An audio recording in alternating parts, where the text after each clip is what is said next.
여러분 안녕하세요. 최근 이스라엘의 이란 공격으로 인한 유가 재상승, 다시 고개 드는 인플레이션 가능성, 그리고 사상 최악의 허리케인까지 여러 악재들이 쌓이면서 민주당에 불리하게 작용하면서 트럼프의 막판 상승세가 무섭게 이어지고 있죠. 하지만 2020년 대선 때처럼 2024년 대선도 역대 최고의 투표율이 예상되며 이는 민주당에 유리하게 작용할 수 있습니다. 오늘은 이 치열한 미국 대선의 이면과 양당의 선거 전략을 이야기해 보겠습니다. 1양당의 전략 차이. 미국 선거에서 가장 중요한 요소 중 하나는 바로 투표율입니다. 공화당은 2000년과 2016년 대선에서 전체 국민 투표율에서는 졌지만 선거인단 제도를 통해 대통령직을 차지할 수 있었습니다.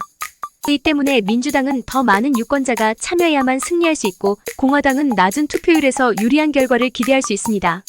이것이 바로 보터 서프레션, 즉 투표 억제 전략이라고 하는데요.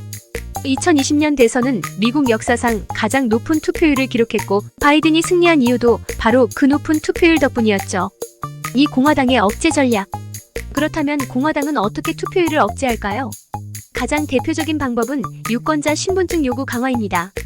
미국에는 주민등록증 같은 신분증이 없기 때문에 운전면허증이나 여권이 없으면 자신을 증명하기가 어렵습니다. 특히 가난한 사람이나 노인들은 이런 신분증을 갖고 있지 않은 경우가 많아 투표장에 가기 어렵죠. 이를 통해 공화당은 특정 계층의 투표 참여를 제한하려는 것입니다. 또한 우편 투표 절차를 복잡하게 만들어 유권자들이 쉽게 투표하지 못하게 하는 전략도 사용됩니다. 일부 주에서는 우편 투표 신청 시 추가적인 신분증명 서류를 요구하거나 우편 배달 절차를 복잡하게 하여 투표를 방해하는 경우도 있죠. 3민주당의 참여율 전략.